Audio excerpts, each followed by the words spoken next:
səhvləri düzüb test verə bilər sizə. 2-dən sonra da 6. Yazar ki, hansı durğu işarələri vasitəsiz nitqlə əlaqəli deyil. Bax, orada 2-dən sonra qoyulan vergülün vasitəsiz nitqə aidiyyatı yoxdur. Amma qalanları isə vasitəsiz nitqin durğu işarəsidir. Elə bir sual düşə bilər. Baxın, bizim sxemimizdə də heç bir səhv yoxdur. Və axırıncı, bu növbələşmədir. Fərqi yoxdur birinci hansı gəlir. Mənfi sözü nitq, mənfi sözü nitq ya da nitq mənfi sözü, nitq mənfi sözü ardıcıllıqdır. Bu sual olaraq belə bir şey verər, yazar ki, cavabda bu vasitəsiz nitqin hansı formasına uyğundur? Sən də cavab olaraq götürsən ki, müəllifin nitqi ilə vasitəsiz nitq formasının növbələşməsi. Belə bir cavabı testi görmüşəm, harda bilmirəm. Burada baxın. Paltarını geyinib, feili bağlama formasındadır. 2 nöqtə dırnaq açıb.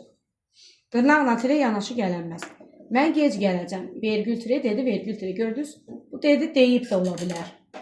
Gəlsəm də. Bax, gəlsəm nədən sonra gələn vergül qarşılaşdırma budaq cümləsinin vergülüdür. Bunun vasitəsiz nitqi aidiyyatı yoxdur. Sabah gələcəm. Dırnaq və nöqtə. Nöqtədir, düzdürmü? Bu vergül qoyub burada. Yox, o səhvdir, o nöqtədir. Burada bitdi. Ben görüm. Ay, yo, hə, bunun arxası var. Vergül, tire. Bizə niyə vergül, tire qoyub?